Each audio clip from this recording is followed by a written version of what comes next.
It's time to take your faith out of the seats and into the streets, and come along with me. If you only look, then you will see on WCN-TV.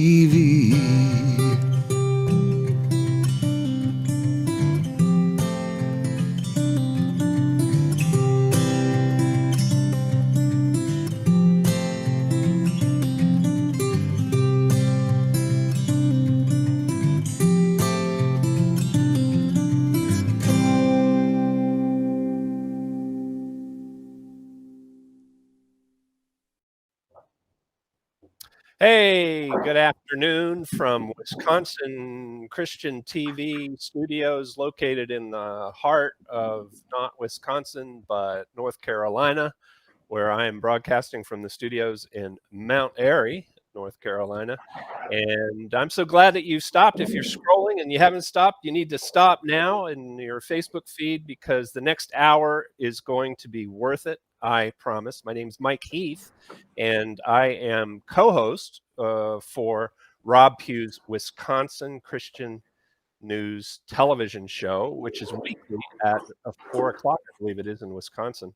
And it's 3 o'clock Eastern time, which is where I am. Thanks to my son, Jared, the producer, for being almost on time. I'm a little bit shaken this morning as we're getting ready because of technological issues, but Jared, as always, has come through and we started right on time. And we have an inspiring guest this week, and someone who has lived a life that we can learn much from. And I'm going to introduce him in just a moment. But before I do, I want to just talk a little bit about my Trump hat and then set up the introduction and what we're going to be talking with our guest about. So yeah, I am. This is a Christian program, and I'm wearing a partisan political hat. Although I don't think of it as partisan, because in 2016, American politics changed. It got an injection right into the main vein of something called leadership. And Jared, if you could throw up Judges chapter 7 for me, Judges chapter 7. You know what happened in American politics in 2016 is a man stepped onto the political stage who wasn't a politician. He was and remains a leader of men. He's a leader. And one characteristic of leaders is that they are creative and they are willing and able to be dramatic and unpredictable, and in the instant follow that urge that they have trusted themselves to, that instinct that they have trusted themselves to time after time after time, in prayer, in developing and cultivating a spiritual life. Now, we're going to read real quick here as I prepare you to hear from our guest, who actually has a project on his website, which we're going to take a look at, that is named after this particular Old Testament leader, from whom we can draw inspiring lessons, and who I think helps us maybe contextualize what we're going through at the moment under the presidency of this guy, Donald J. Trump, who I would argue, regardless of what you think about him, is a leader of men. So chapter 7, verse 1, Judges, we're only going to read a few verses here. Then who is Gideon, and all the people that were with him rose up early and pitched beside the well of Harod, so that the host of the Midianites were on the north side of them by the hill of Moreh in the valley. And the Lord said unto Gideon, the people that are with thee are too many for me to give the Midianites into their hands, lest Israel vaunt themselves against me, saying, mine own hand hath saved me. So here Gideon is a general. He's got 30,000 men, and he's up against a horde, and he faces extinction. And the God who he has prayed to and learned and developed an instinct to respond to in the moment says, hey man, you got too many soldiers, bud. So to make a long story short, we go through some drama here next to a stream. Going to bring our guest in here. Oh man, help me out, man. Give me the pronunciation of your first name with apologies. No, Go for it. no problem. It's Shahram Hadian. Shahram Hadian. Shahram Hadian. And Shahram, tell me, am I off track here in drawing a comparison between Gideon's leadership instincts and Donald Trump, or what do you think? What do you say? No, Mike, I think that you're right on by saying that he is a leader that is called for this time, for such a time. And I think that Gideon is a very good example. Another example that I've kind of at times drawn to is kind of like a Jehu figure. Remember during the time of Jezebel and King Ahab. Somebody who's rough around the edges per se, but yet this is a military figure. This is a person who knows, understands that it's a time of war. I was just, before we got on the air, I was talking to a pastor friend of mine, and we were having this very conversation that most Christians are in the delusion that this is a time of peace, but we're in a time of war. We're in a time of spiritual war, and we're even seeing war, right? That's right. That's a time for war. Exactly right. And that's the lack of discernment within the church today, is they don't recognize that we are indeed in that time of war. So, when we set up our Gideon army, it's very much because of that, because we recognize we're in a time of war. God is dwindling people down. There is a remnant of God's people. I do believe that God is marking his remnant in this very hour, and even through this whole COVID thing. And so that's a great analogy. And this is where the church is missing Trump. They're missing it. They don't get it. Because Shahram, Gideon started out with around 30,000, and he ended up with 300 up against this horde.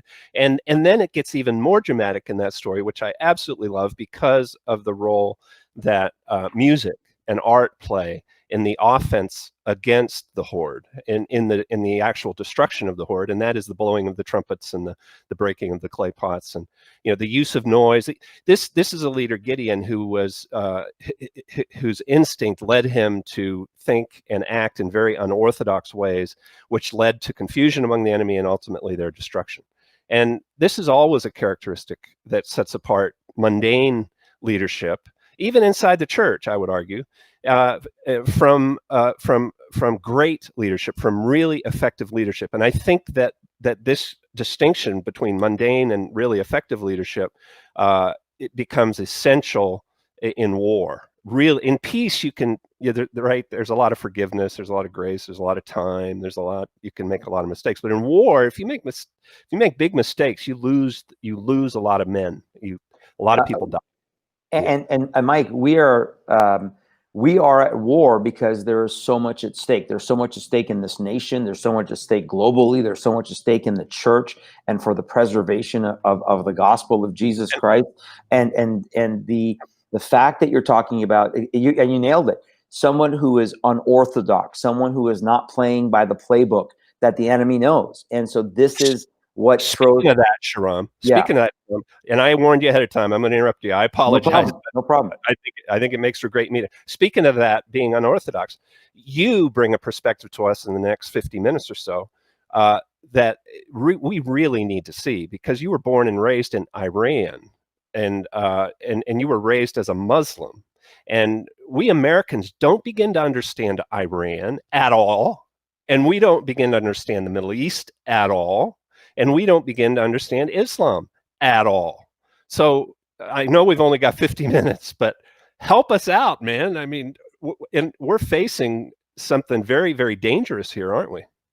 Absolutely. In the midst of this COVID, whatever you want to call it, in my opinion, there was a lot of planning behind the scenes. So, I don't think it's a pandemic personally, but in the midst of all this, we witness, or we're losing sight of some very prophetic things that are happening.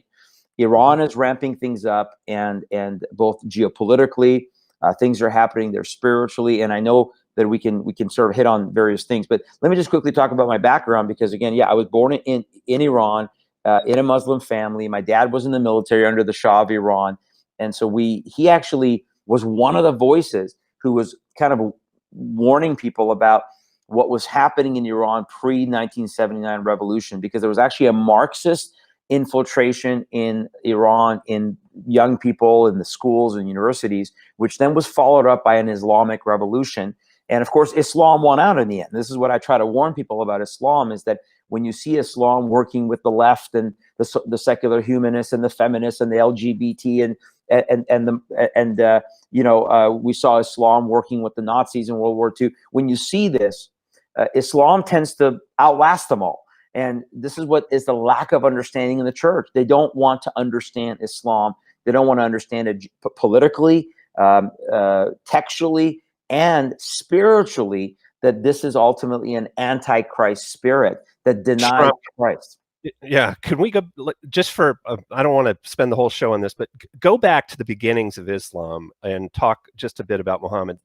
Folks, viewers, you need to stay tuned and pay attention to this if you haven't heard this before. But around 600, there was a split, right, between. Actually, you tell us. Muhammad came along, and what emerged out of that in the eastern part of the Middle East was actual war that has lasted up until today with Christianity. Go ahead. Yeah, and actually, Mike, I'd even take it back one step further. Let's go all the way back to Genesis, because we know that the Middle East, and predominantly the eastern part of the Middle East, is predominantly an Arab region. The descendants are Arabs, and so, but there are different types of Arabs. And if you go back to Genesis 16, when in the Bible, the Spirit of the Lord spoke over Ishmael, the illegitimate son of Abraham, and said, "You're going to be a wild donkey of a man. You're going to be at odds or at strife or enmity with your brethren." And so I believe that is the if you want to call it, the judgment of God upon some Arabs that then are descendants. Those descendants ultimately, according to Muslims now, and there's a lot of debate about whether Muhammad was actually was a real person, because there's very little archaeological evidence that the guy even existed. And despite the claims of Islam in the Quran that Mecca, the supposed birthplace of Islam, was around during the time of Abraham, archaeologically there's no evidence that it existed pre-3rd century AD. So, but yeah, the claim of Islam is that in the Arabic Peninsula, this man Muhammad, who was supposedly a seeker of God, he goes into a cave it's called Hira, and he gets these visitations by these spirits. And initially, he thought he was demon possessed, according to the Hadith or the traditions of Islam. Subsequently, later, when he was about to commit suicide for believing that he was demon possessed, and he uses the phraseology, "Woe to me! Am I a poet, or am I possessed?" He then believes that he's given this visitation by the angel Gabriel, who says, no, you're the final messenger. And Islam teaches, and this is what really bothers me today, Mike, about what's going on in evangelicalism, because they're promoting this idea that Islam is Abrahamic, that it goes all the way back to Abraham because of the lineage of Ishmael being Arab potentially. They make this spiritual connection, which is completely false, which is completely unbiblical, because there is no spiritual tie. And also, practically speaking, most Muslims are not Arab, most Arabs are not Muslims. There are many Arabs in the world that are Christians, Jews, agnostic. They're not Muslim. So all that to say, he believed he got this visitation. The interesting thing is, there's no other eyewitness. So Islam was born on the witness of one person, Muhammad, who believed he was demon possessed, versus Christianity that was born on the eyewitness of 40 individuals who were given the scriptures over a 1,500-year period. So that's the birthplace. That's how it started. And then it began to steal. Muhammad supposedly stole from Judaism, the Torah, he took stuff from the Gospels and the early writings. This is their claim. And he put it together and claims that the Quran is the final word of God. Mm-hmm. And Islam, we are taught in the West, we Northern Europeans are taught that we are the most vile, wretched, and evil people on the planet, because we launched offensive crusades into Arabia in the early Middle Ages.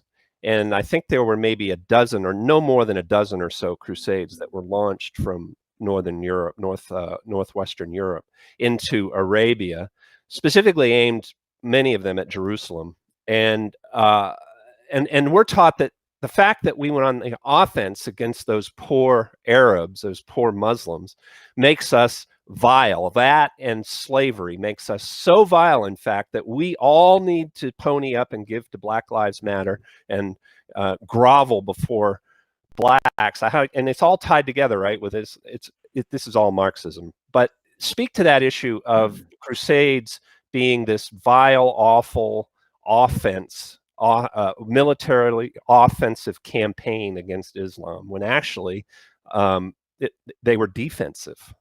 And actually they happened, I don't want to steal your thunder, but they happened after centuries of actual offensive attacks coming up from the southeast, inspired by Islam. Am I off base there, Shahram? No, Mike, I'm so glad you're bringing that up, because this is, again, one of the dirty secrets that the left uses to cover for Islam, and many unfortunately, in evangelicalism within the whole interfaith movement. I'm glad you brought up two critical points. One is the Crusades and one is slavery. So let's address those. Number one, the Crusades.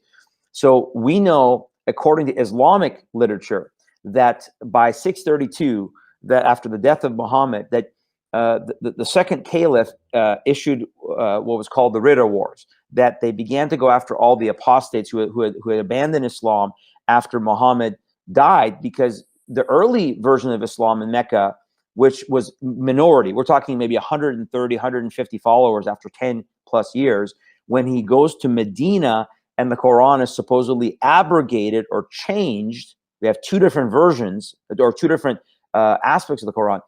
Muhammad becomes a warlord, becomes a military figure, and has military campaigns. In fact, one of the biggest misconceptions is, for example, during the month of Ramadan, the holy time of Muslims, it's a time of peace. This is completely scripturally false according to Islam, because Muhammad himself fought battles during the month of Ramadan, and he claims that Allah ordained those battles. So now, fast forward, by 732, Islam has almost sacked Western Europe. They're already up into France, and the Battle of Tours in 732.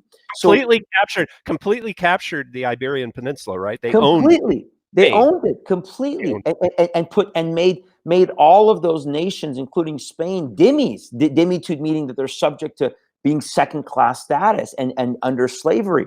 So Islam is the one who started slavery. Islam is the one who would trade African slaves. Islam is the one who has had a much longer time of slavery in the United States of America, and all the Marxist socialist.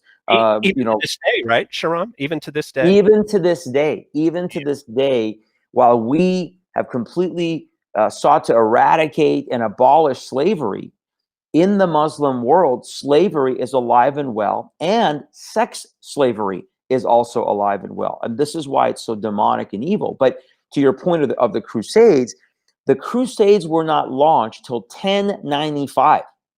We're talking 360 years after Islam has sacked Western Europe almost, and America's only been here 200 years, right? 200 years, exactly. And let's not forget, Mike, that according to the traditions, the Hadith, there's a division that forms within Islam, one for Mecca and one for Jerusalem. You see, Jerusalem is never mentioned in the Quran, not one single time.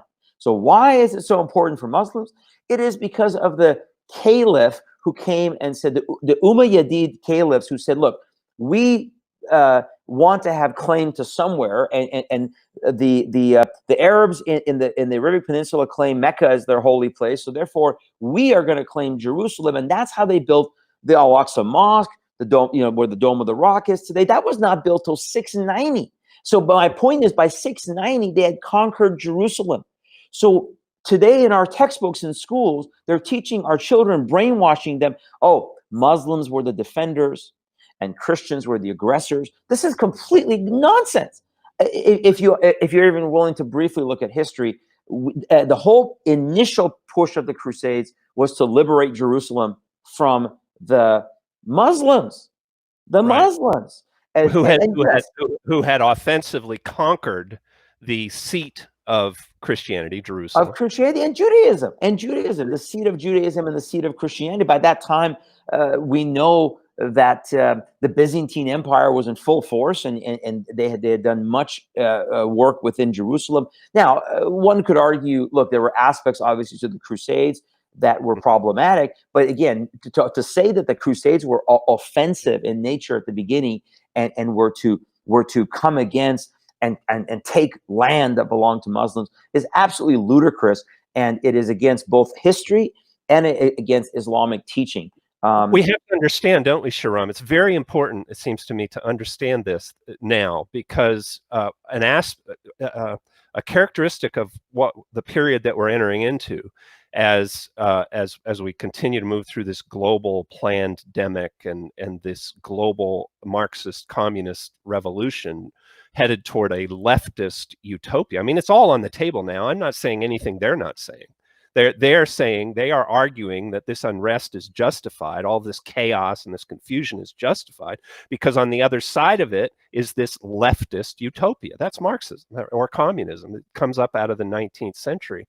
But we are not going to be able to effectively answer this and preserve our freedoms and our liberties and the characteristic of morality and ethics and intellectual life and the aesthetic life, the artistic life that we love and appreciate but don't think enough about and don't understand, that comes up out of what the Western tradition. We are not going to be able to preserve it if we don't understand that the threat that faces us is primarily religious. We are headed into a religious period.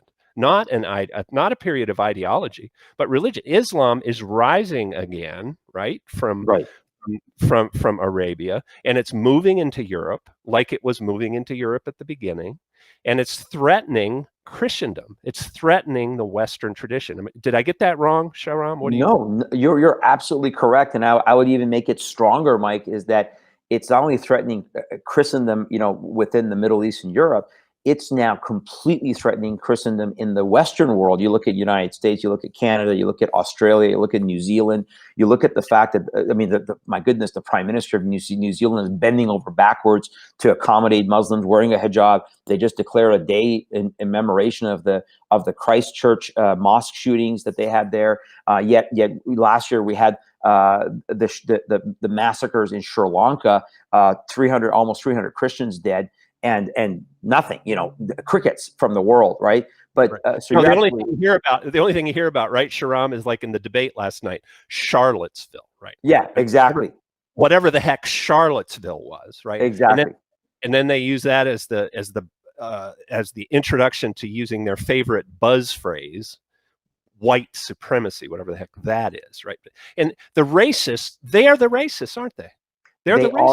They are the racists, Mike, and that's why President Trump was right to ban critical race theory. That was disgusting. Chris Wallace last night, he should be ashamed of himself to call himself a journalist or a moderator. But the question was so skewed from the very beginning to say that this is teaching racial sensitivity. It had nothing to do with racial sensitivity. The whole point of critical race theory is racist itself, because it is presuming that whites are inherently racist. And by the way, critical race theory is in our pulpits. When we had, the likes of Keller and Platt and these, you remember Platt when President Trump went to his church? Platt's one of the guys that's teaching critical race theory from the pulpit, and Marxism is now in the churches. But real quick, to your point of the overthrow, one of the things I want people to understand is that we are not just facing the threat from the Marxists, from the globalists, from the socialists, which are clearly not just with Antifa and Black Lives Matter, but now with these black militias. And notice that last night in the debate, there was no mention of hey, will you denounce? Former Vice President Biden, will you denounce BLM? Will you denounce Antifa? Well, the most ludicrous statement: Antifa is not an organization; it's an idea. Really? Wow, these people are absolutely delusional. Just go and hang out on the streets and talk to law enforcement. But the Muslim community, and I'm not saying every Muslim, but the Muslim community, the Islamic world, you said it, is rising again. There's a movement towards a fundamentalism in Islam again. The reason we're seeing, by the way, the greatest persecution numerically of Christians since the beginning of the church is, and I talk about this in one of my presentations called War on Christians, is because Islam globally is now moving towards fundamentalism. We saw this in Iran among Shiite Muslims, and we're seeing it among the Sunni Muslims, which is the rest of the Muslim world. And interestingly, Mike, the power is shifting. And I love to talk about this when we can when we get into geopolitically in Iran and with the Abraham Accord thing. If we get there, is the power in the Sunni world is actually shifting from Saudi to Turkey. And I think this is Bible prophecy being fulfilled, because Turkey now is becoming the seat of the Sunni base and particularly supporting the Muslim Brotherhood, whereas Iran, of course, is the seat of the Shiite base. But the Muslim Brotherhood in America, they're siding with Black Lives Matter. The head of CARE said 5 years ago, Black Lives Matter is our matter. Black Lives Matter is our campaign. So we see the Muslim movement, the Islamic movement, that by their own words in the explanatory memorandum says, we are seeking to sabotage your miserable house. That's us, that's America, by your hands and the hands of the Muslims.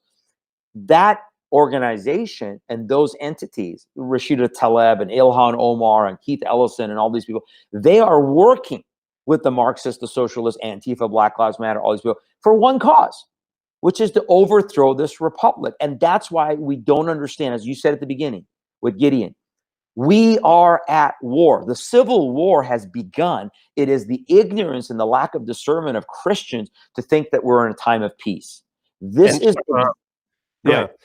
We would be mistaken if we don't look at the toppling of the statues and the blood in the streets that started in this spring, and realize that the end game of what they're doing is the erasure of all memory of the United States of America, the erasure of all the structure, the institutional structures that we take for granted, which preserve our families, which provide our jurisprudence, that lead us through very difficult periods in our life related to, for example, God forbid, divorce in our lives, or, all of these things that we do not take, that we do not think enough about, that take enormous energy to create and then preserve over time, that relate to how our families are structured, what marriage looks like, how sex operates between men and women in a society, how sex is tied to or isn't tied to procreation. All of these things that are of fundamental,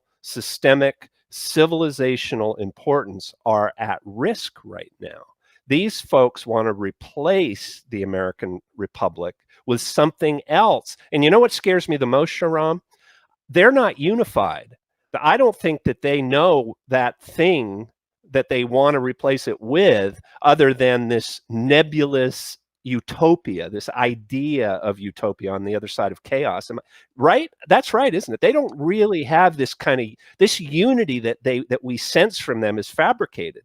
They buy it with money.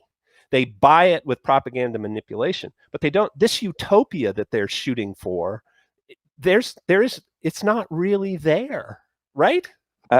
Absolutely, Mike. Absolutely. And by the way, this is what I lived in my birth country. As I mentioned, we saw a revolution that they thought was going to bring something better. It was unfortunately supported by Jimmy Carter and the Democrat institution at that time in 1976, when they bailed on the Shah. And my dad was a liaison officer in the military he was a military officer in Iran with the U.S. military, and saw the writing on the wall. And he took early retirement because he knew what was coming. And they were going to betray the Shah. They're going to betray Iran.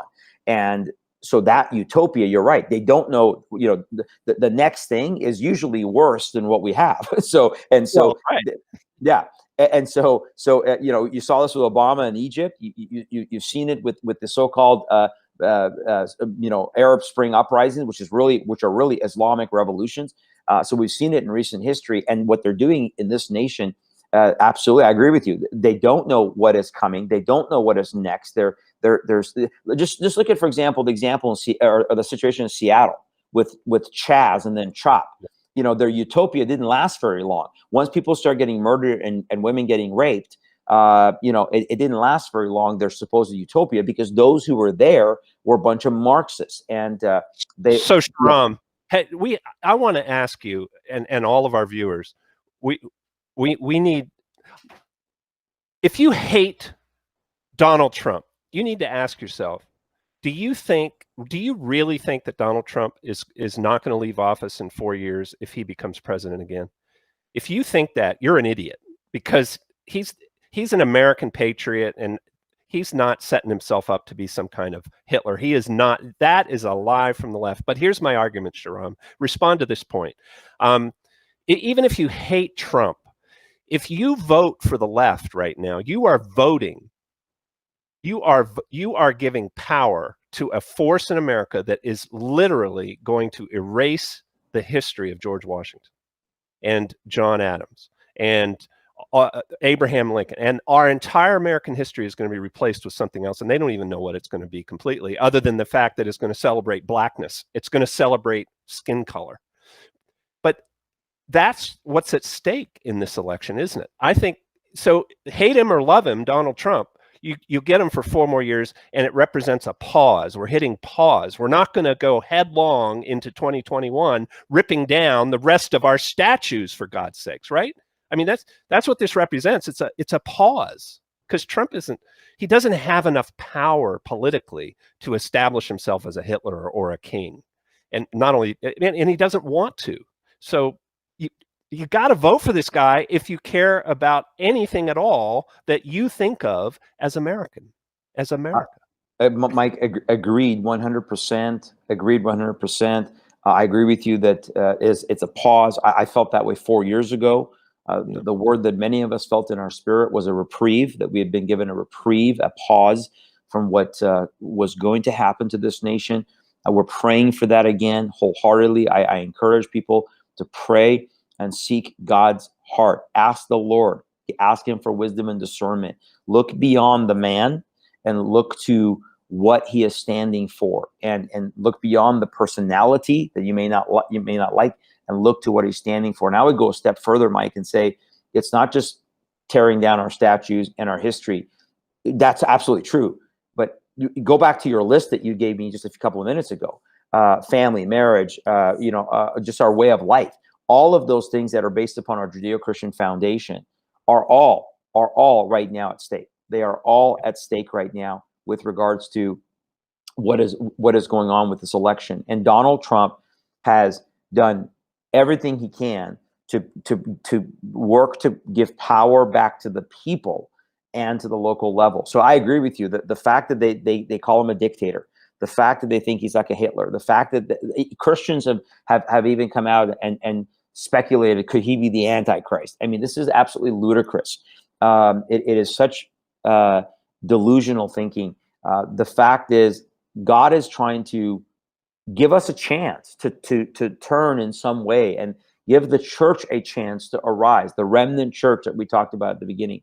But I'm very, very concerned with what's going to happen in the church. We have to go to a break. Jared, throw up Shahram's website. As we go into the break here, Shahram, tell our viewers a little bit about your website. Keep it to a minute or so, and then we're going to hit a break. When we come back from the break, we're going to continue this very important discussion with Shahram Hadian and up to the top of the hour, and we'll go over his website again before we wrap things up. So, Shahram, tell us a little bit about this.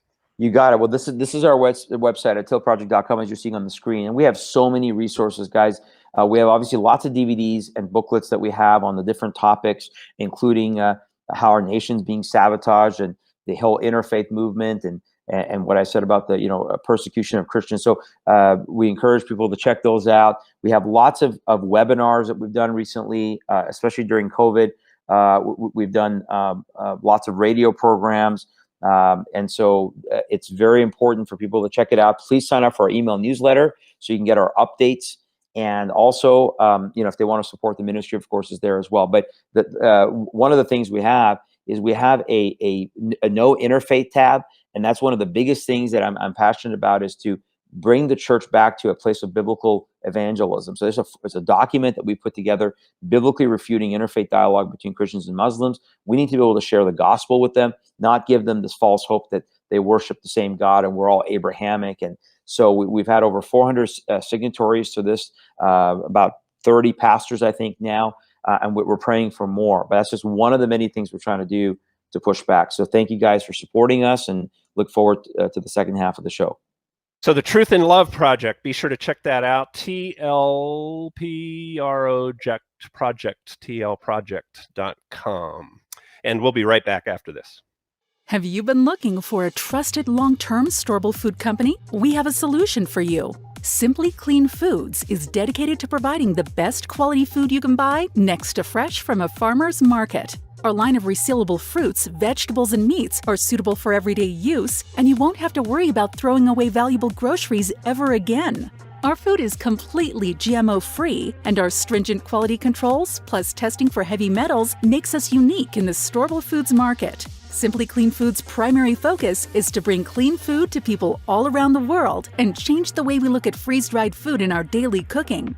When you purchase from simplycleanfoods.net, not only will you be receiving high-quality food, but you will also be supporting veterans in need across the country and those who are affected by natural disasters. Right now, Amazon Prime members will receive fast 2-day shipping. Go to simplycleanfoods.net. That's simplycleanfoods.net. But do it today. At the McClario firm, it all starts with family. We are here to serve you and your family, online or in person. Call today for a free consultation. The McClario firm, your law firm for life.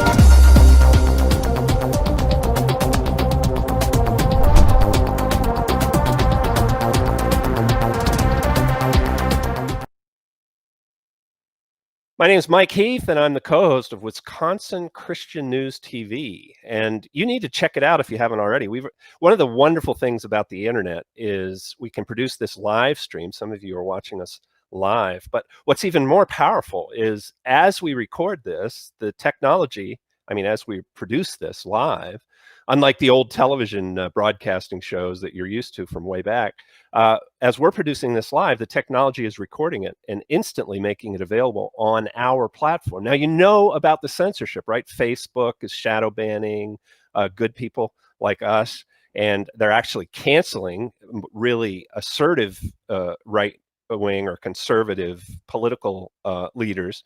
They're actually taking them off their platforms, Facebook, YouTube. And so in this fight, it's become necessary for men like Rob Pugh, who put an enormous investment of energy and time and money into the production of their content, and therefore have an interest in it being around next week, being available to the audience that they've developed. We're being forced to consider developing our own platforms that we have absolute control over, that we own, where there isn't a mediator between us and you. And so that's what we're doing with Rob Pugh. He has his own platform. Jared has it up there on the screen right now.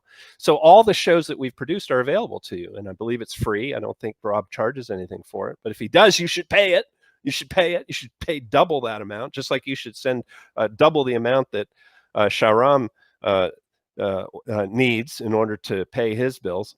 We really need to step up and donate, folks, to these leaders who are doing good work, like Shahram and Rob Pugh at Wisconsin Christian News. So anyway, my point here is all of the shows we've produced this year are available to you right now, instantly on your television if you want. Maybe you got one of them smart TVs. As long as the smart TV has a browser baked in, then you can watch this instead of that nonsense, that drivel, that fake news that's coming out of CNN and all the other outlets. You can actually inform yourself from a Christian perspective by listening to great interviews with thoughtful and intelligent and men like Shahram. Shahram, right? Isn't that we're facing this awful left-wing censorship? Who'd have thunk?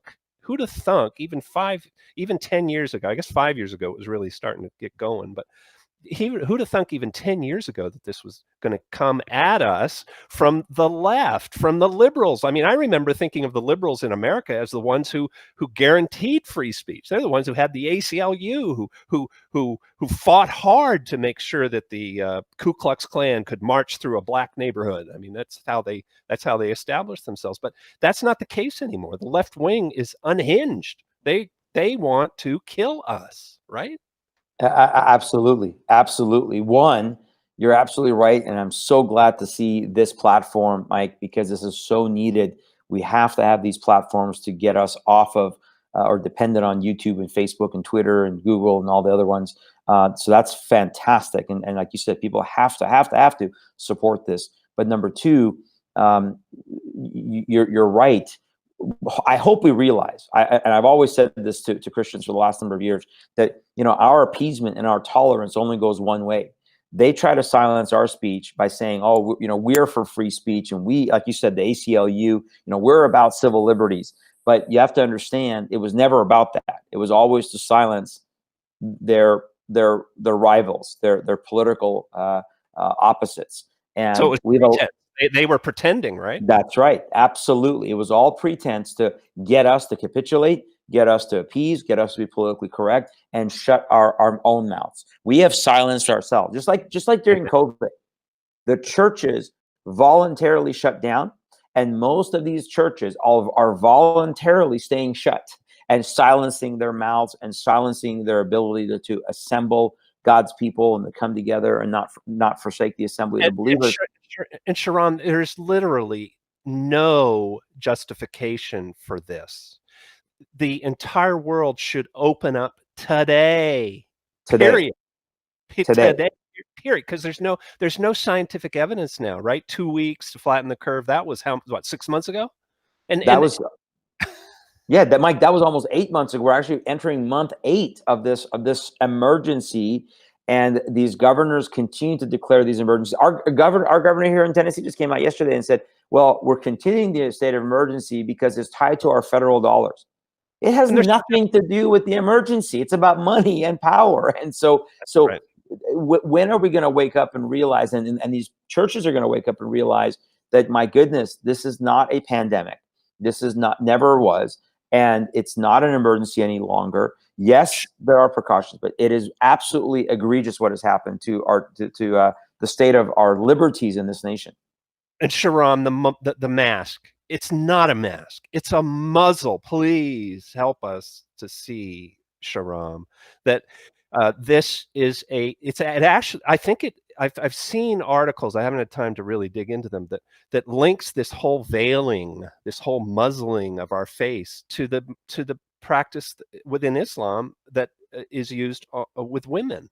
This is a veil. This is a symbol. We are transitioning from one thing to another, and this is a symbol, a religious, an aesthetic symbol, and it's so perfect, isn't it, Shahram, that it's a muzzle, right? It covers our mouth, which is the organ that God created for us to use to reason with one another and to speak and to smile and to, this is one of my biggest frustrations with the stinking things, is I can't be with other human beings because all I see is their eyes. I don't get don't get to really be human with people anymore. And then they threw in the 6 foot distancing for good, just to give it a good kick in the pants, this whole psyop that they're running on us, to really break our humanity, to break our capacity to love one another, to care for one another. They are at war with us as human beings, aren't they? They absolutely are. The globalists that are behind this agenda are absolutely at war with humanity.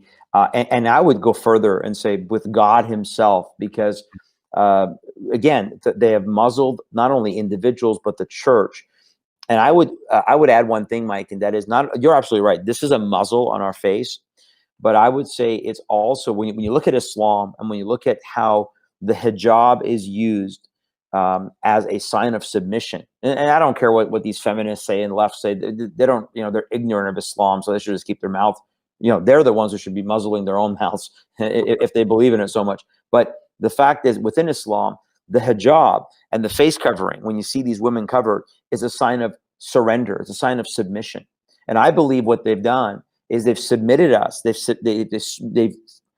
put us in a place of us willingly surrendering to this oppression that this mask is symbolic of. Because we know, medically speaking, and I don't care what the CDC says, because I've read their so-called studies. They're not studies. They're not double-blind studies. They're what they have observed. But every double-blind study that I've read, and I spent hours, Mike, on this subject, because we actually came out in September and said it's time to take off the mask. If somebody wants to wear it, because of their conscience or they think they need it, fine. That's fine. That's your choice.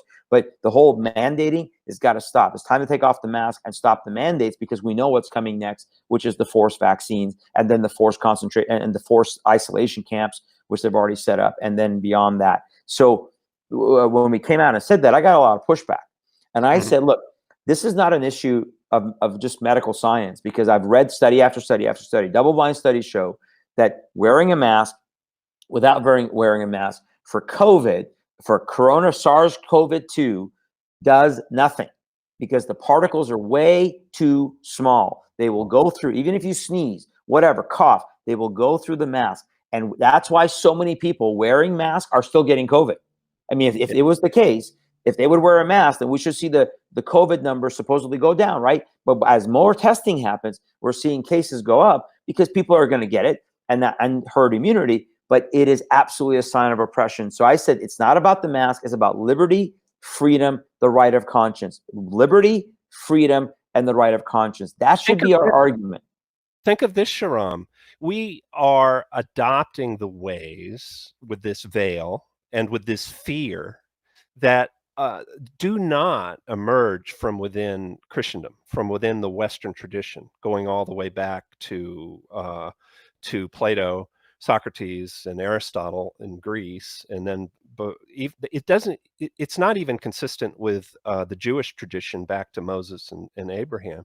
Because it's that tradition that created the Western tradition, where you don't have the mask. If we wear a mask in the West, it's because we're Halloween, we're taking on another identity. There isn't this partial masking kind of thing that's used for political reasons.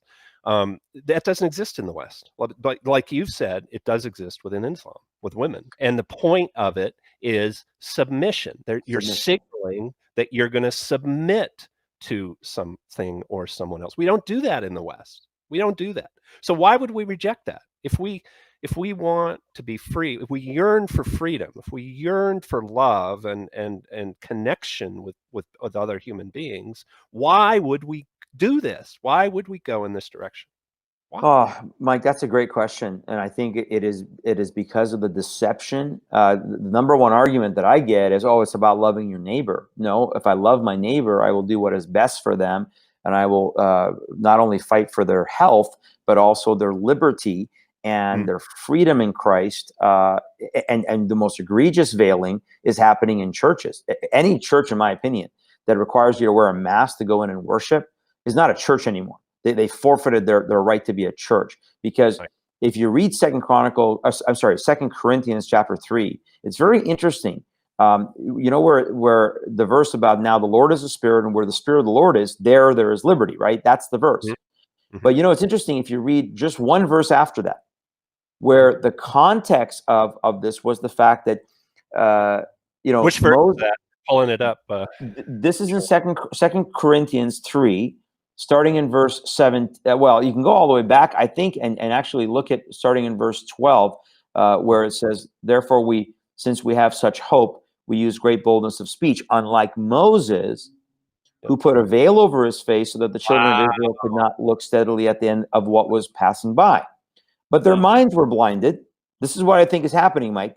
Their minds were blinded. For until this day, the same veil remains unlifted in the reading of the Old Testament, because the veil is taken away in Christ. But even to this day, when Moses is read, the veil lies on their heart. Nevertheless, when one turns to the Lord, the veil is taken away. Now the Lord is the Spirit, and where the Spirit of the Lord is, there is liberty. Now watch this. But we all, with unveiled face, beholding as in a mirror the glory of the Lord are Amen. being transformed into the same image from glory to glory, just as by the Spirit of the Lord. We all, with unveiled faces, beholding in a mirror. We're supposed to go into worship. We're supposed to go into the assembly of the believers. We're supposed to go and worship God with unveiled faces, because we do not fear death in that place, because we're in the greatest place we can be, which is in the presence of the living God. And as such, we are beholding the glory of the Lord, because we're Yeah. no longer shunned from going into the Holy of Holies like in the Old Testament. We can approach boldly the throne of God. And what are we doing in churches? Telling people they got to put masks on their faces to worship. And the government is coming and saying it's unlawful to worship. And we all simply need to say to the government, you have no authority. We simply defy you because you have no authority. It is time to obey God rather than man. But I tell you, all these hirelings, in my opinion, many of them are hirelings now. They're being shown. If anything COVID has done, is it has shown the condition of the church in the West. It has Amen. so exposed it. And the Lord is marking his people. But please, folks, Shahram, the church in the West is not a church anymore. It's a corporation, and that's we've right.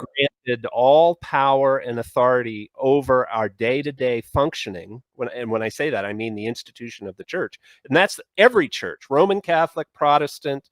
We have granted authority beyond its proper delegated authority under nature and nature's God. We have granted authority to the government, to science, to lawyers, to accountants under American corporate jurisprudence that began to develop in the 19th century and is now global because of America's superpower status. We have granted this corporate authority inside the church, and we have got to eliminate that. That has got to be destroyed.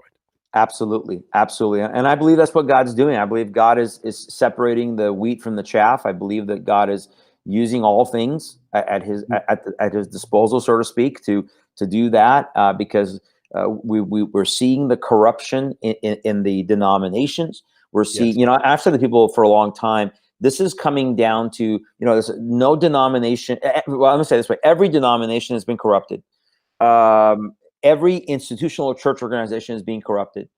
This is going to come down to individual churches, individual believers who are going to stand on the word of God, who are going to be faithful to the very end, occupied till the Lord returns. Hey, how about John MacArthur, right? You and I talked about that on Wow. the phone Yeah. yesterday, right? I mean, here's a guy, and his whole life, he's in his 80s, I think, saying, "Oh no, we don't dare say anything about the government. Romans 13 means that the church submits to the government absolutely." Now look at him. Absolutely, Mike. Here's my question for those who are saying, hey, we praise John MacArthur for being in the battle and standing up to the government, which I'm glad he is. But here's my question. This is the same man that in March and April, I'm not talking about years ago, I'm talking about in March and April, Mike, was berating the churches in California for defying the governor and remaining open. He was telling them, quote, they are a blight on the gospel. They're not being a good example of obeying civil authority. And now, when the tide changes, what is? I don't know. Is he doing this? I don't know. But when the winds blow a different direction, now he's in the fight. So again, I want to be optimistic, but this is again where we see Reformed theology. It messes so many things up. Their theology is messed up. Their politics is messed up, or they won't even engage in politics and civil authority. And now that he's defying, where are they now? I don't know. But this man who has berated so many others and criticized so many others now is in the battlefield. But he was one of the ones up front who was criticizing, rebuking churches who saw through this, through this pandemic and the hoax of what it was about power and control and shutting down the churches. And he was berating them. And now he's getting all this credit. Fine, but let's not forget what he did. Yeah, and God has used John MacArthur and others like him through these years to teach biblical principles. No doubt about that. I grant that readily. But he lost my respect decades ago when he made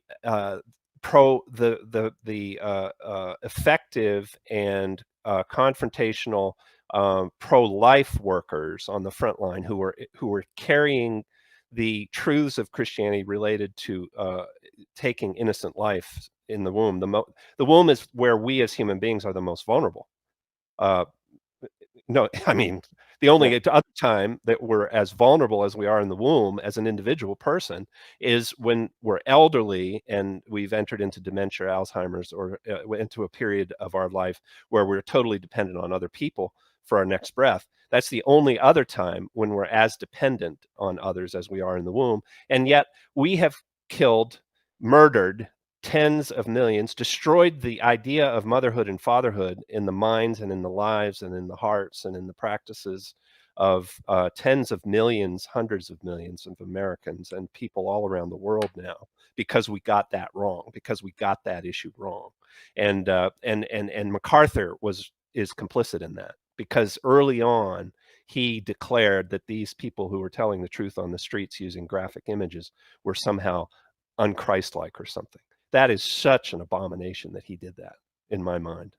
You know, I agree. He needs to just like he should have repented and apologized for how he was berating churches at the beginning of COVID. He needs to apologize for that. He needs to come out and acknowledge how wrong he was and the damage, as you said, that he did. I'm glad you said that, Shahram. Isn't this? I mean, really, if we want to avoid war, we Christians, the action we need to take now is repentance, isn't it? That's right. We need to look at our lives, and we need to take responsibility personally for the mistakes we made, and we need to publicly repent of those mistakes. Right. That's right. And Mike, for the church as well. So, a very quick plug, if I can. One of the things that we really felt burdened with, I felt burdened with, is the fact that I think it's time for the church the church, when I say church, meaning God's people, to sort of come out of our four walls. And we've seen my good friend, Pastor Ken Peters, launch the Church at Planned Parenthood, taking the church to the gates of hell against abortion. We are going to be launching the first church at the City Hall coming up this Saturday here in Knoxville, Tennessee. I think if you go to our events calendar there on the page, you'll see, if you click on that, go to October 3rd. You have to go one more month over to the month of October, and you'll see that. There you go. Yeah, just click on that. Church at the City Hall. We're starting the first one here in Knoxville, Tennessee area.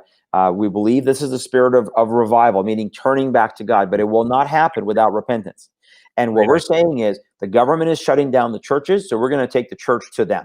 We're taking the church to the gates of authority, to the place of authority. We're taking the church back into the city square. We're not going to shy away from these issues. Just like we're going to go against the gates of hell with abortion, we're now going to go against the gates of hell with the shutdowns of the church and the abuses against our religious liberties.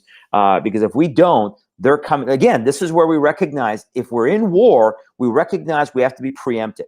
If we're deceived and not have discernment, and we think, oh, everything's fine, like the false prophets in Ezekiel, peace, peace, peace be upon you, then we're going to sit back and just keep taking it and appeasement, and eventually they'll just take us over. They will just take us over. Take your muzzle off. We're coming to the bottom of the hour. We're talking to Shahram, Hadian. Did I get that right? Hadian. That's okay. Yeah, no, Hadian. And he's been educating us for the past hour. If you tuned in at the end or caught the end of the show or part of the show, go to, Jared, what's the link for the show? For WCN-TV.com, WCN-TV.net. This show will be there, and share this with all of your friends. Put it on your Facebook page. Make sure you like it. You know, in order to get around the algorithms that are shadow banning us, you need to break out of your comfort zone on Facebook, and you need to post videos like this using your stream, using your personal account, and you need to like it and you need to push it to your friends. And you know, you've learned to use Facebook the wrong way. It's a weapon. The left gets that. Facebook is a weapon. These things, YouTube, these are weapons. And you need to understand, dear Christian viewer, that you are the frontline soldier now in this war. And if you don't act, if you don't use these weapons like Facebook and YouTube to win this war, we're going to lose it. We're going to lose this war, because the battleground of this of this particular war is the internet. That is the battleground. And if we can contain it to the internet, then maybe we can contain the amount of people that die and suffer as a result of this war. But right now, the battle is the internet. Go to Facebook. Use your personal Facebook account to preach. Use it to preach. If you're on LinkedIn and you use that to keep your money flowing, pray, ask the Holy Spirit to show you how you can, with prudence, use your LinkedIn account to push back against this. We have power. We have enormous power. You have enormous power. Not only power, but responsibility. Shahram, you're the last word. We're a little over the hour, but go ahead. You get the last word. No, I agree with you.